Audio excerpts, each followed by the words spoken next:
Bonjour à tous, alors on m'a posé une question encore ce matin pour les conseils du matin. Vous savez que de temps en temps je vous fais des conseils du matin, des conseils du soir sur les voitures essence. Donc j'ai eu un commentaire sur, je ne sais plus si c'est sur TikTok ou si c'est sur YouTube. Pourquoi est-ce qu'on cale souvent en essence? Pour quelles raisons? Les anciennes voitures ont calé beaucoup plus que maintenant, etc. Ah ben écoute, c'est très simple. Alors, à l'époque, dans les années 70, par exemple, on avait ce qu'on appelle des carburateurs. Alors, moi, j'avais une vieille voiture, c'était une Renault 4. C'était ma première voiture, une Renault 4.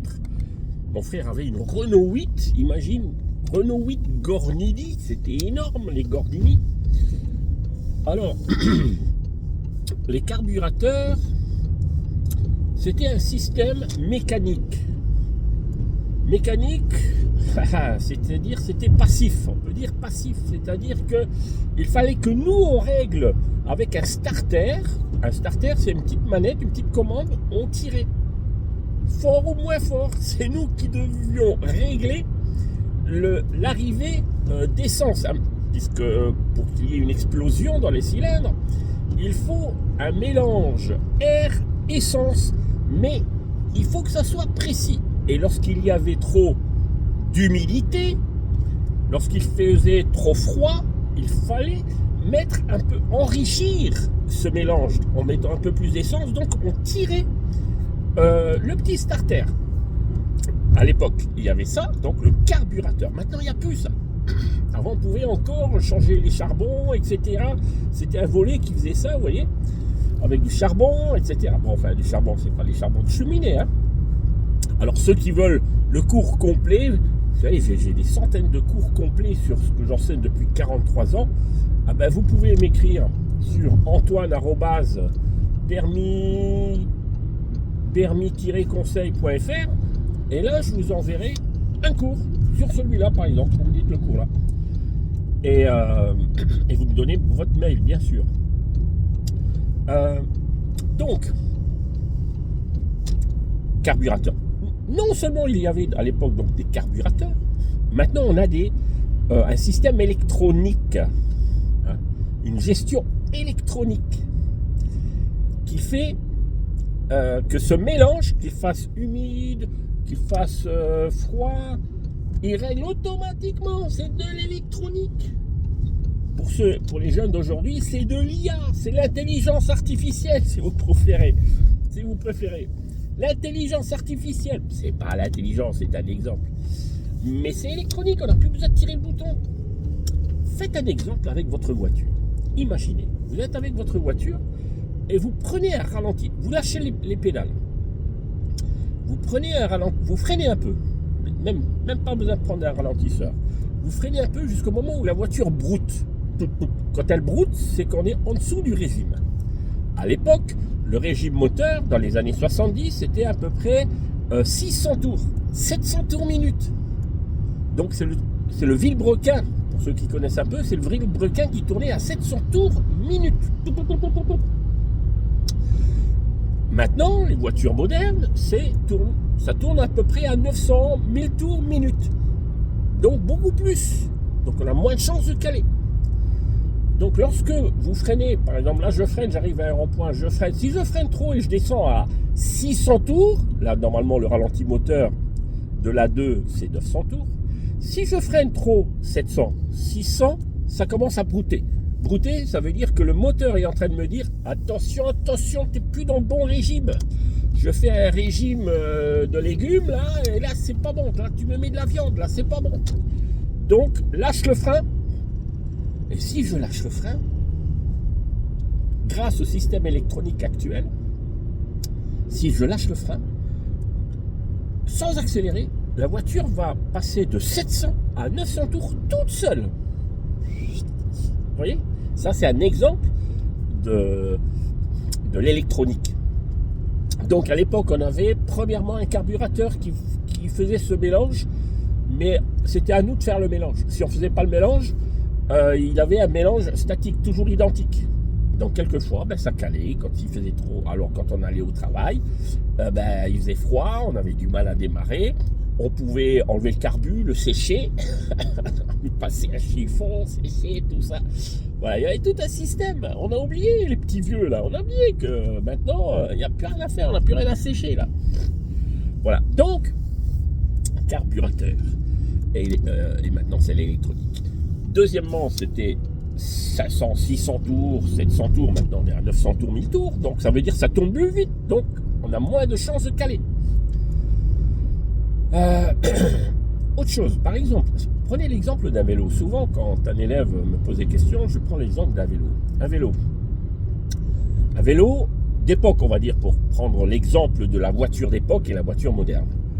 À l'époque, un vélo, quand tu montais un trottoir, tu tombais. Le vélo ne supportait pas parce qu'il n'y avait pas un très bon régime. C'est un exemple. Il n'y avait pas un grand régime moteur. Ça ne tournait pas assez vite. Maintenant, un vélo, tu montes un petit trottoir en bateau, comme ça, un petit trottoir, tu montes, très bien. Vous voyez, avec le système des vélos, là, VTT, tout ça, c'est tellement moderne, tu peux monter tout ce que tu veux. Voilà. Ok, donc là, vous avez compris la différence entre l'injection de l'époque, manuelle,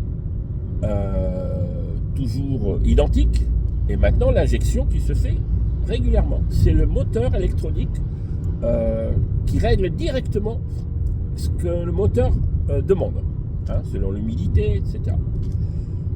Je fais simple, d'accord, pour que vous puissiez bien comprendre. Maintenant, les véhicules essence maintenant ressemblent presque au diesel. Presque. Donc, on ne cale pas autant. Pour caler sur une essence ou caler sur un diesel, c'est vrai qu'une essence, on cale peut-être un peu plus, mais c'est quasiment presque la même chose. À l'époque, d'ailleurs, les personnes qui calaient trop, moi je leur dirais, tu augmentes le ralenti. Donc on avait une petite vis, avec un tournevis, on montait la vis, et on pouvait monter le régime à 1100 tours.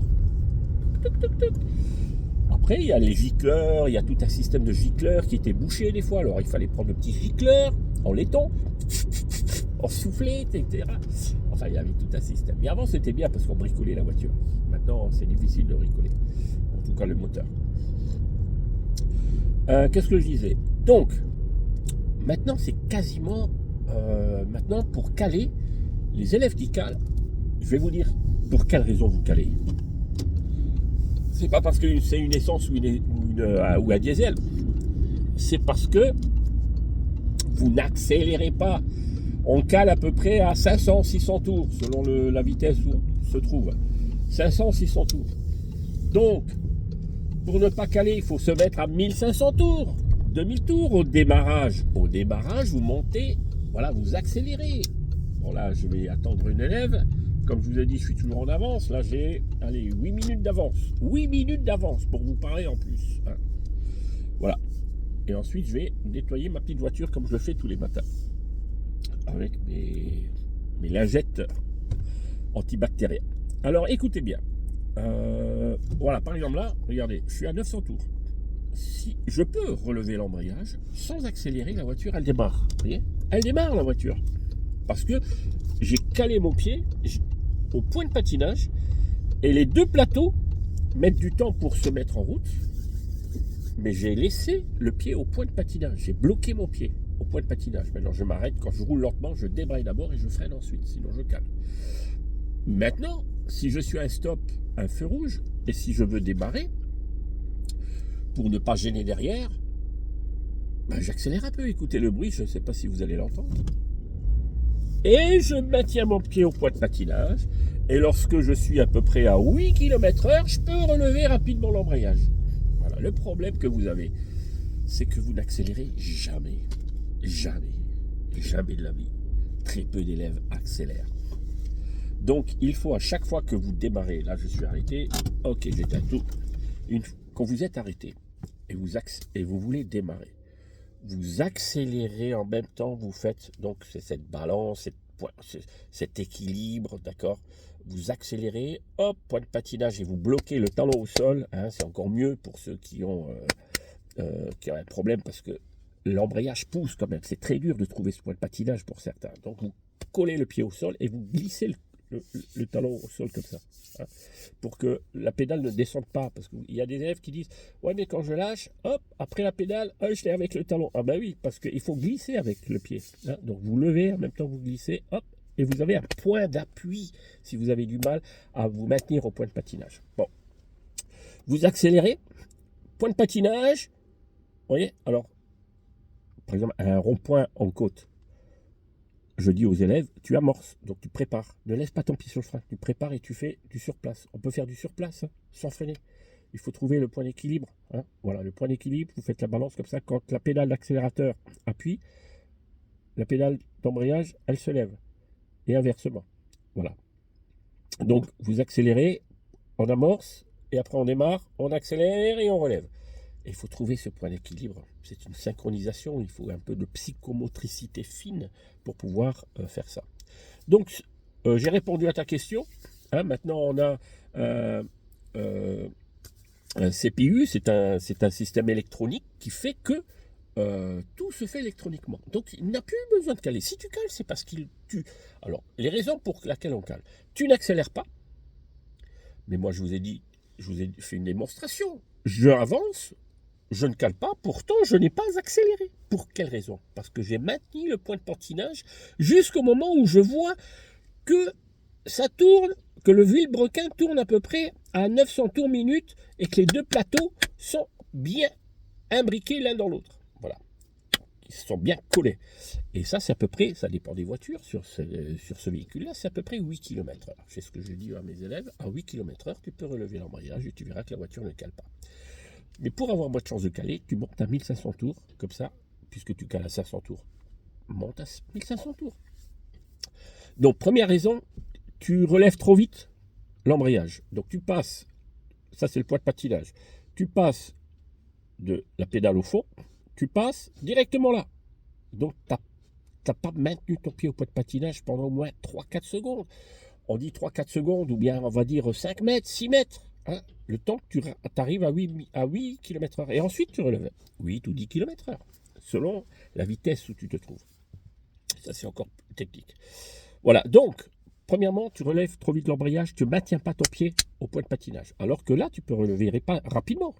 Là, tu peux relever rapidement, tu maintiens 3-4 secondes, et après là, tu peux relever rapidement. Hein. On relève rapide, on maintient, on relève rapide.